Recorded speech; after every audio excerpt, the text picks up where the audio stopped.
Oh, one more person. Here we go. All right, Coach. Coming off a hockey East weekend, played UMass Friday, UMass Lowell Saturday, bounced back, overtime victory, Hudson Shandor with the game winner. Midweek matchup, Wednesday night game, last non-conference game of the season. Just want to get your thoughts heading into this Alaska Anchorage game.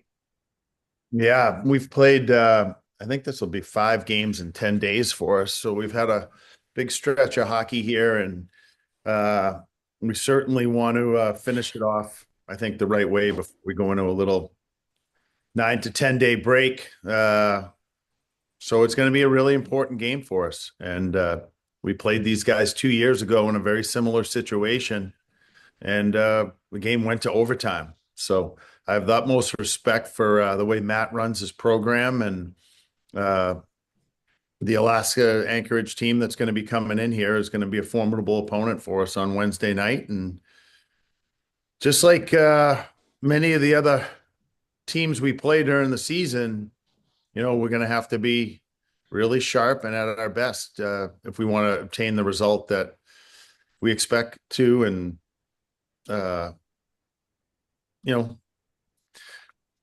how we want to finish this 5 game stretch, that's for sure. All right, we'll open up for questions. Joe, you can start us off. Thanks. Good morning, Cav. Too bad you couldn't put down a wager on the Super Bowl. You'd be a richer man today. Right? I told you the Eagles. I know. I know. A wise man. Um, Physically coming through a stretch like this where you practice, play, seemingly, what's the most important thing guys have to do to just stay on top of their game? I think they have to get rest and take care of themselves away from the rink. Uh, I try to put myself in their shoes when I was in college. It's not always the easiest thing to do. You get caught sometimes staying up late, watching games or whatnot, just shooting the breeze with your roommates. And next thing you know, it's 12:30, 1 o'clock, and you got to get up at 8 the next morning. So the biggest thing for me is that they're getting proper rest and they're taking care of themselves. When you look at the whole of what's going on this year, your freshmen have performed really well. Obviously, you recruited them with confidence they could do that, but have they even kind of exceeded expectations? To some extent, you never know what you're going to get from freshmen. Even some of the really terrific players I've coached in the past that have gone on to have great NHL careers, like a Nathan Gerby or a Cam Atkinson, they only had 8 goals, 9 goals as freshmen. Now they had 30-goal seasons too before they turned pro, but coming in as a freshman, it's an adjustment in a lot of different ways. And I think our guys have handled it exceptionally well. And it seems like Viking is starting to find his sea legs as far as offensively is concerned. The same as Nick. They both seem to be getting a lot more pucks on goals. What have you seen from them as far as becoming more offensive defensemen? Yeah, I think they've been somewhat consistent this year, getting pucks down to the net. That's certainly a, you know, point of emphasis for us in the offensive zone when the puck gets kicked from low to high to the defenseman. We want to be able to get those pucks down to the net. You got to get it past that first wave, and those two have been doing it pretty well. Thank you. Adam, we'll go over to you. Hey, Coach, with 15 goals allowed in the last 3 games, what is the focus moving forward to kind of get the defense and the goalie play where it was, with outside of the teeth of the hockey schedule? Yeah, I just think sometimes you go through these stretches. We went a long stretch without giving up much at all. I mean, I think we gave up 1 goal a weekend at Connecticut Ice. So it just sometimes it's just stretches where, you know, it's a byproduct of back checking sometimes. Like you got to make sure that we're getting 4 and 5 guys back on the, in the rush against. In the defensive zone, it's doing your job and not uh, chasing the puck all over the place. So there's a lot of different factors that go into defense and defensive schemes. And I think we just got to Probably tighten up in a couple different areas, but I don't think we have to overhaul anything. When we talked, I think it was before the weekend, and you sounded like you wanted to overhaul the face-off situation, and then you won 56% on the weekend. So what did you see out of that? Because I know it was a point of emphasis. Yeah, it just sometimes it's again, it's making sure that the not necessarily the center, but the guys helping out on the draw, whether it's the wings or the defensemen that are getting in there and help win those 50-50 puck battles. Very, very rarely a puck snap back clean. That there's always a little bit of a battle for that puck, and we got to be able to get in there and win those battles. Is John Spets available for tomorrow night? I don't think he'll play tomorrow night. Okay. And if it was the NCAA tournament round one, would he be available? And then it's just kind of this gives him an opportunity to get a couple weeks off. Yeah, I don't know. I don't want to Yeah. speculate like that. I Okay. just think he's not healthy to play tomorrow night. Yep. I don't Understood. see it being a season-ending injury, but it's he's definitely not healthy to play tomorrow night. Got it. Thank you. Dan, we'll jump over to you.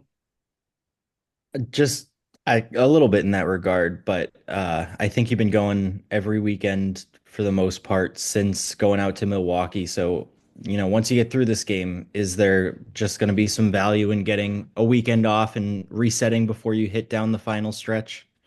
No question. I think we've been talking. It's been not only that, it's just I feel like since we started playing New Hampshire and then Maine and then the Connecticut tournament and then Providence and then the UMass teams, both of them, Lowell and Amherst. It's just been a really intense stretch of hockey for us, and it'll culminate tomorrow night with Alaska coming in here. So I do think it'll be a good time for us to reset and take a few days off before the real stretch run. I think you went up to Alaska once or twice, if I remember right, when you were at BC. I went once. Yeah. Which of the two cities did you go to? I And went to Anchorage. so, what do you remember from going up there? I remember the hotel was great. It was great. The Captain Cookhouse. But yeah, I mean, it's a beautiful area. It really is. And I remember it took forever to get home. So it's a tough trip. It's we left on a red eye after the game on Saturday night, and you don't get home till 5 p.m. the next day. It's a long day getting home and but yeah, it's a cool town and it's got beautiful scenery out there. I haven't been back since '02, but I'm sure it's changed quite a bit. On the hockey front, Hudson hit 30 points last game, and he had that 2 years ago. Last year, it dipped obviously with the rest of the offense, but just how much stronger is the offense and your attack when Hudson's producing at that level and consistently putting up points? Yeah, I think we're getting certainly he's had a fabulous year, and I'm hoping it continues for him because no one deserves it more than he does. Uh, that being said, though, I think we're getting a lot of balance scoring too. We've got people chipping in from every line that we've had. Guys have been chipping in goals. So that's something we're going to need to have all the way through. You can't rely on one line to score all your goals. There are some teams that are one line dependent, and if that for some reason that line's not going that night, it's really hard to win. So I'm happy that he's having a great year, and also a lot of other people are having career years this year. Yeah, one of those guys, Joey, 16 goals is tied for the second most in a single year since you've been here.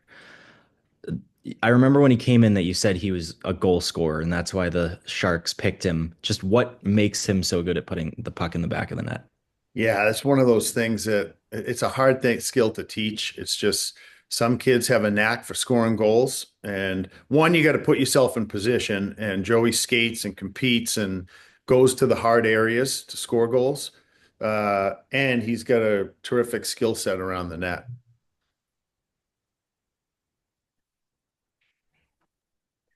Natalie, go ahead. Thank you, Colin. Good morning, Coach. Nice to see you again. Good morning, Natalie. Nice to see you. It's been a little while, but I guess just kind of catching up here. Someone I wanted to talk about was Ryan Tattle. You know, he behind the scenes, he was actually seemed to be in the conversation for Player of the Month in January before Ryan Leonard took that honor. But for him to just, come in this season and really have such, a strong year, and maybe, looking at the month of January in particular, what has he displayed this year as opposed to years prior that you've really kind of seen fall into place for him? Yeah, I started to see this coming at the end of last year. I thought both he and Joey Muldowney, I thought they played a lot together at the end of last year, and they started to, I think, take their games to another level. And then this summer, they both put in a lot of work this summer, and it's just continued. And he really works at his game. He's out here all the time. Last night he was talking to me about he didn't feel like he played a great 200-foot game over the weekend. So he's conscientious kid that he's not just driven by scoring. He's driven to win. And a lot of times, the most successful people are the people that love showing up at the rink every day, just trying to get better and not focused on a destination or a goal. They just focus on how can I get better today? And I think that's who he is every single day. He's just trying to get better. He's super coachable. And I'm happy he's having such a great year. When you think about that off-season, training that you mentioned, what did you really see him fine-tune during the summer months that he brought back? Well, Mo Butler does a great job with our guys, and he was here all of July. I think just working on explosiveness, he's working on strength.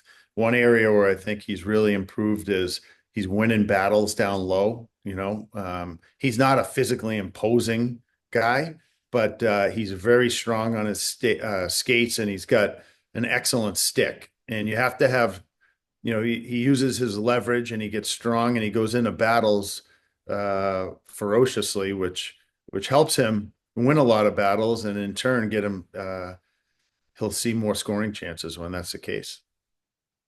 And then I guess the last guy I kind of wanted to ask about was Tabor Heaslip, more in particular the UMass game and the defensive side that he displayed. What kind of a value does that have when he's playing like that? It takes all different types of ingredients to have a successful team, and he is one that, without a doubt, for a long time, you can count on him to one. He's an excellent penalty killer. He's another one who's really strong on his skates. He wins a lot of battles. And if we're protecting a 1-goal lead, or, they've pulled the goaltender, he's on the ice. Like, there's no question, because he can win faceoffs, he blocks shots, and he wins battles. So, it's one of the reasons why he was elected captain, I think, because he's another one that just wants to win hockey games. Awesome. Thank you so much, Coach. Sure. Joe, go ahead. Cav, with John out again, I guess that means Pascucci will play again. He hadn't played in a long time. What did you see from him on Saturday? Yeah, we haven't made a decision yet who's going to play, but he hadn't played in a long time, so it's sometimes tough coming into those situations. But we'll see. I'm not sure yet who's going to go tomorrow yet. Is Owen a possibility?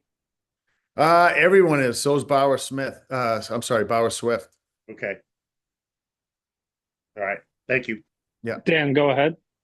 Just kind of on the defenseman front, you started the year with 10 of them, and obviously that's been whittled down a little bit, but it does feel like the depth you have is stronger than it's been in years past on the blue line. I would agree with that. Yeah, I would agree with that 100%. I think it's been, we've been very good at moving the puck. I've loved the way I think that's been a really upgrade to our game, that we've offensively been able to exit our zone a lot more cleanly which allows you to get, better chances to place the puck in the offensive zone, or better yet, carry the puck in, which gives you a better chance, I believe, to score goals. So, yeah, I would agree, Dan, that our defensemen this year have been a lot more mobile and offensively gifted. Do we got anything else for Coach, guys? Awesome. Well, thanks everyone for joining, Coach. Good luck tomorrow. All right. Thanks, guys. Have a great day. Thanks, Cap. Okay.